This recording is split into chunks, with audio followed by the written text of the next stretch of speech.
Hello everyone, आप सभी का मेरे चैनल में स्वागत है। अभी मैं एक्चुअली इस चैनल पर नई हूँ और मैं फ़िज़िक्स से रिलेटेड हूँ, तो मैं फ़िज़िक्स का पूरा ABCD कवर करने वाली हूँ। आज का हमारा टॉपिक है basic of physics, means physics का ABCD। मैं इसमें 11th, 12th और BSc एंड MSc तक का पूरा सिलेबस कवर करूँगी। अभी फर्स्ट स्टार्टिंग है तो हम बिल्कुल बेसिक, एकदम ही बेसिक के बारे में पढ़ेंगे कि फिज़िक्स होता क्या है और इंडिया में इसको कैसे कनेक्ट किया जाता है। ठीक है, तो देखते हैं। ये देखिए, भौतिकी का अर्थ मतलब भौतिक की स्टार्टिंग कैसे हुई। तो भौतिक शब्द की व्युत्पत्ति का मतलब होता है कि ये उसका उत्पत्ति कैसे हुई, ये शुरू कैसे हुआ। शब्द भौतिक संस्कृत भाषा के शब्द भौतिक से बना हुआ है, जिसका अर्थ होता है पदार्थ या प्रकृति से संबंधित। हम कहते हैं कि फिजिक्स बाहर से आया है। फिजिक्स का जो मेन शब्द है भौतिक, इसे हमने संस्कृत से ही लिया गया है, जिसका अर्थ होता है पदार्थ या प्रकृति से संबंधित। मतलब फिजिक्स में हम पदार्थ, हमारे आसपास जो पदार्थ हैं, हमारे आसपास की जो प्रकृति है, उससे हम रिलेट करते हैं।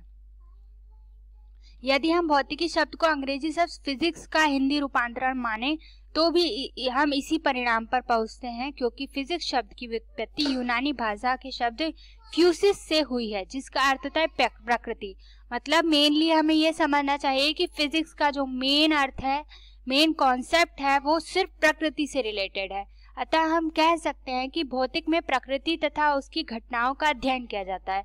फिजिक्स में हमारे आसपास जो चीजें हैं, उनमें क्या घट रहा है, क्या नहीं घट रहा है, उन सब से रिलेटेड कौन सी चीज कैसे वर्क कर रही है, वो सब चीजें काम में आती है फिजिक्स में, फिजिक्स की विषय वस्तु।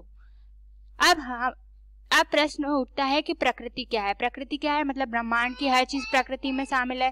तारे, ग्रह, उपग्रह, सूर्य, पृथ्वी तथा उस पर स्थित पर्वत, समुद्र, नदी, वायुमंडल, हम, संपूर्ण वनस्पति, जंतु, सभी कुल समूह के रूप में प्रकृति कहलाता है। यह सभी चीजें अंततः परमाणु से मिलकर बनी होती। कोई भी चीज जो है वो किसी न किसी परमाणु से मिलकर बनी होती है। बहुत सारे परमाणु इकट्ठे होकर किसी चीज को क्रिएट करते हैं।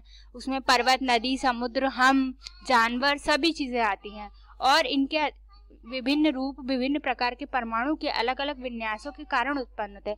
मतलब परमाणु किस तरीके से आपस में जुड़ रहे हैं, इससे डिपेंड होता है कि कौन सी चीज क्रिएट होने वाली है। उनका एक सीक्वेंस होता है जो बताता है कि कौन सी चीज क्रिएट होने वाली है। अतः व्यापक रूप में हम कह सकते हैं कि संपूर्ण द्रव्य और ऊर्जा अपनी अंतर क्रियाओं द्वारा प्रकृति के विभिन्न रूपों का निर्माण करता है।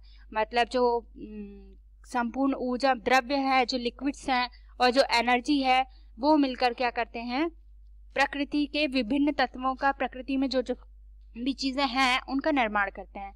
द्रव्य और ऊर्जा की अंतरक्रिया के अध्ययन से ही हम प्रकृति को समझ सकते हैं। मतलब अगर हमें प्रकृति के बारे में जानना है, फिजिक्स के बारे में जानना है, तो हमारे आसपास जो द्रव्य उपस्थित है, जो मैटर है और जो एनर्जी है, उसके बारे में हमें जानना बहुत जरूरी है।